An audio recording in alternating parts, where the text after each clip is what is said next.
Hello, Rob Cornish here, and I hope you're well wherever you are in the world. Now I just wanted to sit down and make this short video for you to give you some cool free content to say thank you for being a subscriber. I'm going to talk about the 3 reasons why you must use video in your niche. Before I made my first video I was quite daunted by the prospect. I thought it'd be quite a difficult process. But in this video I'm going to show you it's actually dead easy. It's really straightforward. And I want to show you all the tools you need to get this job done.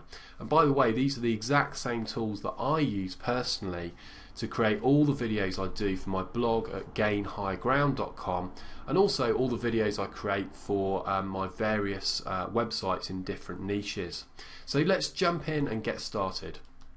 The first reason you should be using video is a more effective communication method. The bottom line is video is easy to consume.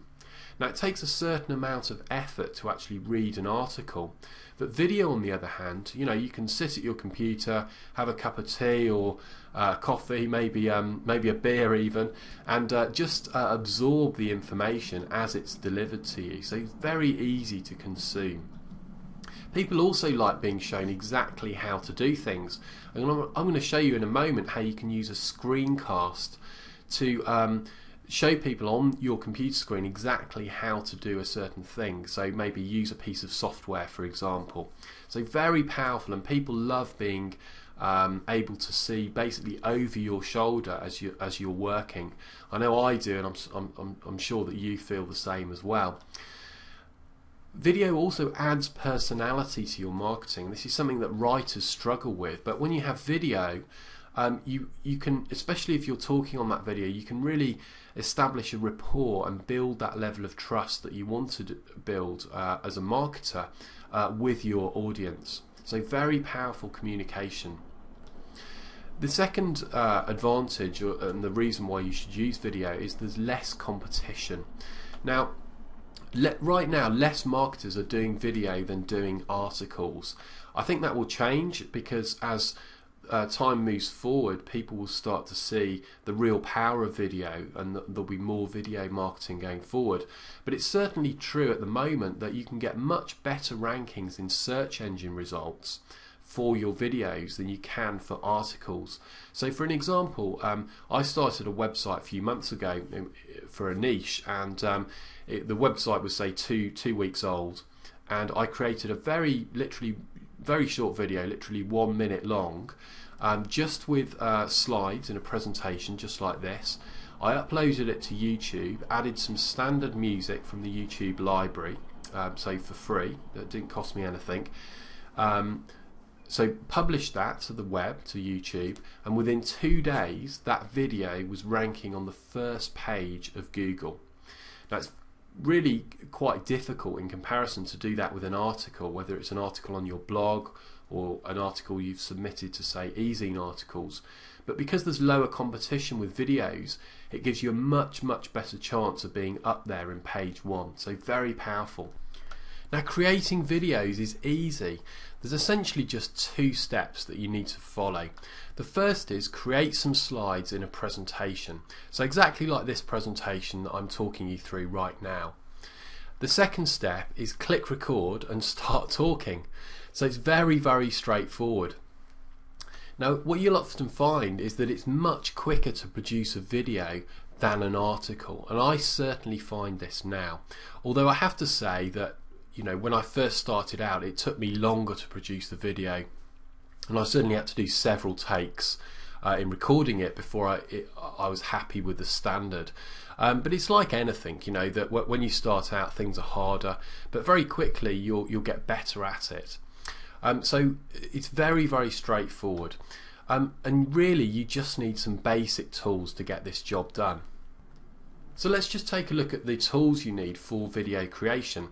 The first thing you need is presentation software. Now I use a PC and Microsoft PowerPoint to create all the slides and presentations for my videos. But if you have a Mac, then I think the equivalent is Keynote. I haven't used Keynote myself because I don't have a Mac, so I can't give you a sort of personal recommendation on that, other than to say that I have heard very good things about it. What you also need is screencast software. Now, screencast software allows you to do two things. Firstly, it allows you to film and record your presentation, so just as I'm doing right now in this video. And secondly, it allows you to film your computer screen. So if you want to do, say, make a how-to video on how to do something on the web or in a piece of software, then you can actually film that and use your screencast software for that task. I use Camtasia for the PC, and I'd really highly recommend that for PC users. I think it's a fantastic bit of kit, very easy to use, and I know if you search for Camtasia on Google and actually go to their website, I think it's a 3 or maybe 4 week trial that they offer for you when you sign up, so and no obligation, so it's free to try, and I'd really recommend that actually for the PC. Now, if you have a Mac, there is Camtasia for the Mac, and there's also a separate company which does a program called Screenflow, which I haven't used, so again I can't make a recommendation on that, but I have actually heard very, very good things about that Screenflow software. Now, there are some optional extras as well, so you may want to invest in a better mic. When I started out, I actually used the internal mic in my laptop, and that was okay, but after a while I was kind of not really satisfied with the quality of the audio, so I decided to invest in a USB microphone, which is actually a Snowball mic that I've got, and I just bought that off Amazon. I think it cost me sort of $70 or $80, so for the amount of videos I make, I thought that was a fairly good value purchase and a fair price. But that's up to you. You might want to just stick with your internal mic in the laptop for now. The second thing is if you actually want to do any filming of yourself, so do pieces to camera, then you can clearly use a webcam for that. Or you can use a video camera. Now, I've got a beaten up old Sony Handycam which has been around the world on my holidays and vacations, so I'm not going to recommend that, but that's just to let you know that's actually what I use. And what I'm able to do with that actually is to upload that video from the Sony Handycam to the PC, and then bring that video into the Screencast software editor to connect it up to my presentation and my actual filming of my computer screen.